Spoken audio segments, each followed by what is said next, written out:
And so as we deepen into this absolute experience of letting go, this absolute experience of freedom,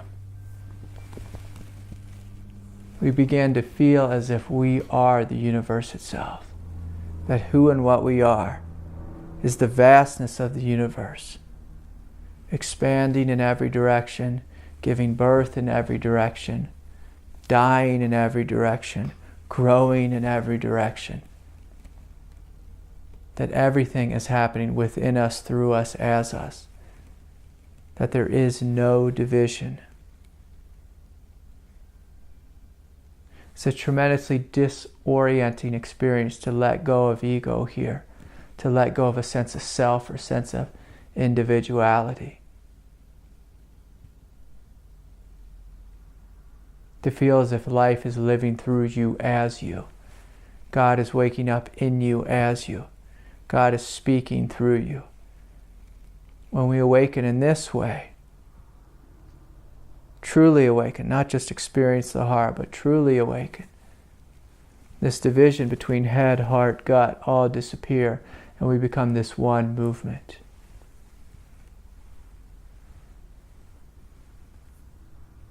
When you speak to another, you feel as if you're speaking to yourself. There's a feeling as if I and you are one, that there is no such thing as two, that there is only truly one. When we're in the heart, the feeling of unity is, there's still a feeling as if there's a me merging into you, you merging into me, I'm falling in love with you, you fall in love with me.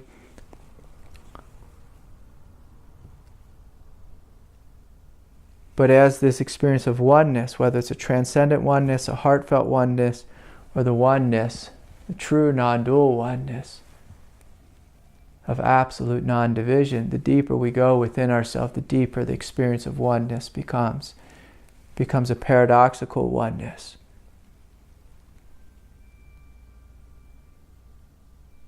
When we're in the transcendent oneness, it feels as if we are one with all life, but no one else is. We are awake, but no one else is. When we come to the heart with oneness, it feels as if we are one with all of life, but we love them, they love us. There's a sense of beauty and divinity and radiance there. When we open to the oneness of the Hara, it's as if every experience falls away. There is truly only this, one experience, one truth.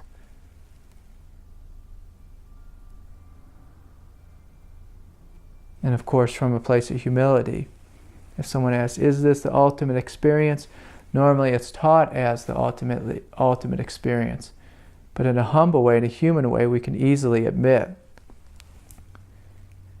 there's much more to learn. God goes on forever in every direction. Us human beings are not the highest manifestation of God. So from a place of humility, we can eternally explore deeper and deeper levels of realization. But what you'll find is God will start to birth new worlds within you. Things that you couldn't even comprehend to be imaginable will wake up within you. But before I go into those realms, one of the beautiful things that happens as we open to the truth of what we are in this experience of the Hara opening, the spiritual ego dies. Our spirituality often dies. And by that I mean we don't see there being a spiritual life and a worldly life. There's only one life. We stop dressing up and wearing robes and scarves and silly things and trying to make ourselves feel special or look different or look spiritual. We see that everything is God. And we finally give ourselves permission to be fully human. All along the path, it felt as if, for me, it felt as if Craig was dying, that I was letting go, that I was getting rid of my humanity. But the beautiful thing is when we open in this realm and fully let go, one of the great cosmic jokes is we finally feel as if we can just be ourselves and be completely and totally okay with ourselves. And even though it feels as if the ego has dissolved and there is no self, in a real funny way, there's a great freedom to be human. Because we're no longer afraid of being human. We can say, I can finally be me. It's okay if I'm spiritual and ride a motorcycle. It's okay if I get angry every now and then, because I am a movement of evolution, and of course evolution will continue to happen in this form. It's okay if I say the wrong thing, make a mistake, make a fool out of myself, fall on my face. It's okay if someone wrongs me, because I see that they were just confused. You see that all of life is this movement of vast, spacious emptiness, groundlessness, absolute freedom, and yes, evolution. And everything makes sense. All those voices in your head dissolve, and there's only one voice.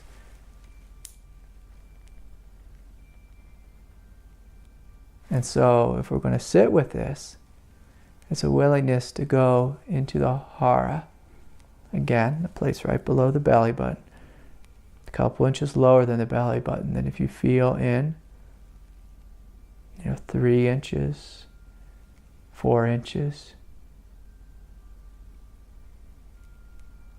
You begin to feel this feeling. It almost feels like a mountain of emptiness.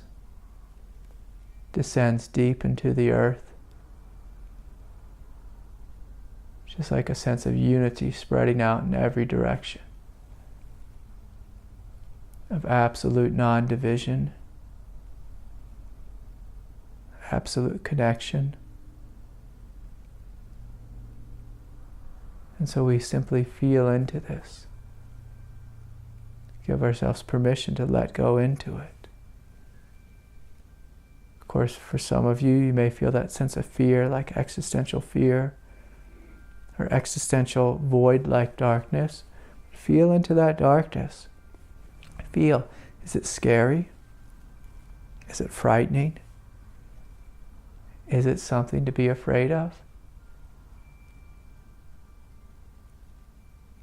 Or is that like the darkness of empty space?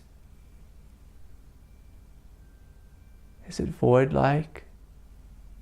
Or is it actually pregnant with all phenomena? Pregnant, like radiating with light. Feels full. Paradoxically, it's empty yet incredibly full, incredibly powerful. And so can we feel into this together? Can you let go into it? Can you see that this is not an experience outside of you, but that it is your very nature?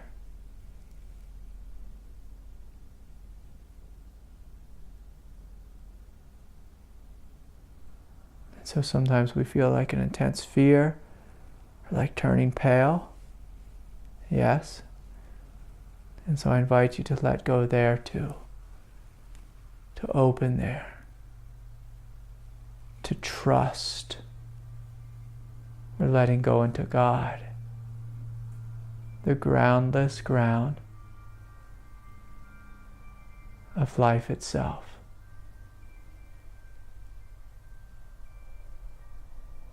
And so yes, we're welcome to sit here.